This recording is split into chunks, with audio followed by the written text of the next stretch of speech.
இன்று ஆடி சஷ்டி.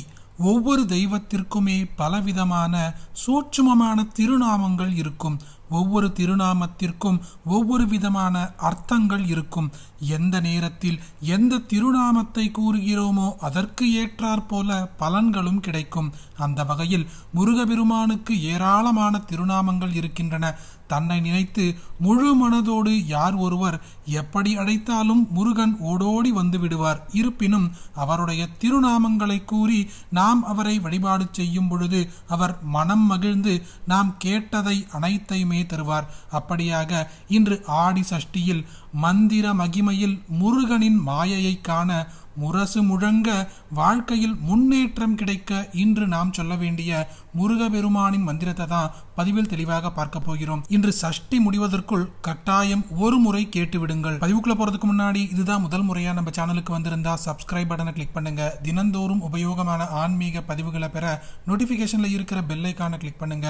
இந்த வீடியோவை லைக் பண்ணுங்க. ஓம் அகஸ்திய உவாச்ச நமோஸ்து பிருந்தா ரக பிருந்த வந்திய பாதாரவிந்தாய சுதாகராய ஷடானனாய மிதவிக்ரமாய கௌரிஹிருதானந்த சமுத்பவாய நமோஸ்து துப்யம் பிரணதார்த்திஹந்த்ரே கத்ரே சமஸ்தஸ்ய மனோரதானாம் தாத்ரே ரதானாம் பரதாரகஸ்ய ஹந்த்ரே பிரச்சண்டாசுரதாரகஸ்ய அமூர்த்தமூர்த்தாய சஹஸ்ரமூர்த்தயே குணாய கண்யாய பராத்பராய அபாரபாராய பராபராய நமோஸ்து துப்யம் ஷிகிவாஹனாய நமோஸ்து தே பிரம்மவிதாம் வராய திகம்பராயாம் பரசம்ஸ்திதாய ஹிரண்யவர்ணாய ஹிரண்யபாஹவே நமோ ஹிரண்யாய ஹிரண்யரேதசே தபஸ்வரூபாய தபோதனாய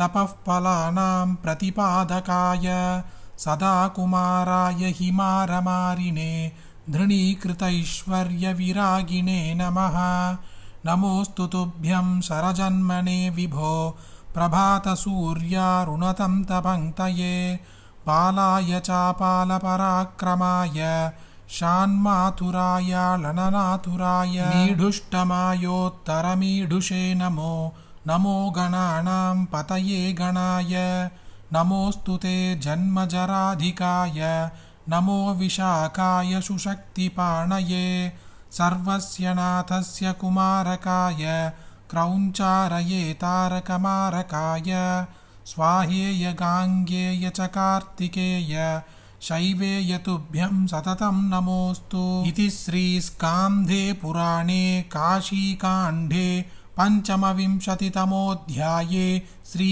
கார்த்திகேயாஷ்டகம் சம்பூர்ணம். இன்று ஆடி சஷ்டி என்பதால் உங்களால் முடிந்தால் அருகில் இருக்கும் முருகபெருமானின் திருக்கோவிலுக்கு சென்று இந்த ஸ்தோத்திரத்தை ஒருமுறை சொல்லுங்கள் அல்லது காதால் கேளுங்கள்.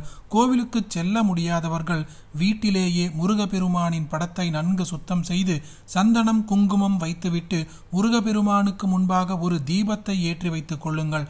தரையில் ஒரு விரிப்பை விரித்து வடக்கு அல்லது கிழக்கு பார்த்தவாறு அமர்ந்து கொண்டு கையில் கற்கண்டு, துவரம்பருப்பு, பச்சை பயிறு, பச்சரிசி போன்ற ஏதாவது ஒரு பொருளை கையில் வைத்துக்கொண்டு இந்த ஸ்தோத்திரத்தை ஒருமுறை சொல்லுங்கள் அல்லது கேளுங்கள். வீட்டில் சுக்கு இருக்கும் பட்சத்தில் சுக்கை வைத்துக்கொண்டு கூட இந்த ஸ்தோத்திரத்தை சொல்லலாம். இந்த மந்திரத்தை கூறி முடித்த பிற்பாடு தானியங்களையோ கற்கண்டுகளையோ வைத்திருப்பவர்கள் எறும்புகள் மற்றும் பறவைகள் இருக்கும் இடத்தில் போட்டுவிட வேண்டும். சுக்கை வைத்து மந்திரம் கூறியவர்கள் பணம் வைக்கும் இடத்தில் இந்த சுக்கை வைத்துவிட வேண்டும். இன்று விரதம் இருந்தாலும் இருக்காவிட்டாலும் முருகபெருமானை நினைத்து இந்த ஸ்தோத்திரத்தை முழுமனதோடு பக்தியோடு சொல்பவர்கள் அல்லது காதால் கேட்பவர்களுக்கு முருகபெருமானின் அருளால் வெற்றிக்கு மேல் வெற்றி கிடைக்கும். முரசு முழங்க வாழ்க்கையில் அதீத முன்னேற்றத்தை பெறுவர். அப்படிப்பட்ட அதிசக்தி வாய்ந்த இந்த ஸ்தோத்திரத்தை இன்று ஆடி சஷ்டியில் உங்களுக்கு தெரிஞ்ச எல்லாருக்குமே பகிருங்க. இந்த வீடியோவை லைக் பண்ணுங்க. நாளைக்கு மற்றொரு பதிவில் சந்திப்போம்.